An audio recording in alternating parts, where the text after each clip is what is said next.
नवीच वाट दाखवून दिला। बेवजह घर से निकलने की जरूरत क्या है, मौत से आंखें मिलाने की जरूरत क्या है।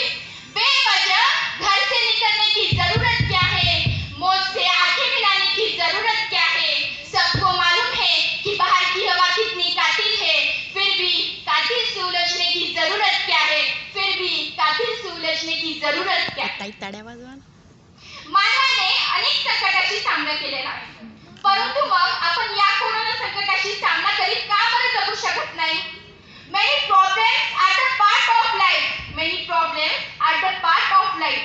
But solving those problems is the art of life.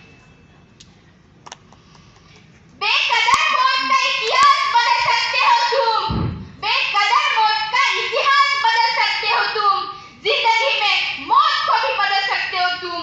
हौसले बुलंद है तुम्हारे, ये धरती तो क्या आसमां को भी बदल सकते हो तुम, ये धरती तो क्या आसमां को भी बदल सकते हो।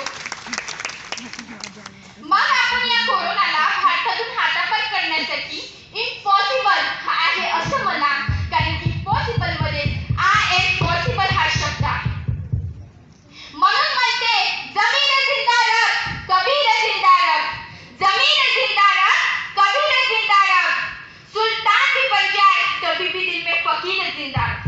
हौसलों की तरकीश में कोशिश का वो तीर जिंदा रख, हार जा जाए जिंदगी में सब कुछ फिर से जीतने की वो उम्मीद जिंदा रख। अध्यक्ष महोदय, मी तुम्हाला एक छोटंसं उदाहरण देऊ इच्छिते। आपण एका भिकारीला भीक देतो आणि ती भीक देण्याने आपल्या देशाची गरिबी नाहीशी होणार नाही, तर त्या भिकारीने भीक मागूच नये अशी परिस्थिती जर का आपल्या देशात येईल, तेव्हाच आपल्या देशातली गरिबी जाणार। आणि हा कोरोना सुद्धा तसाच आहे।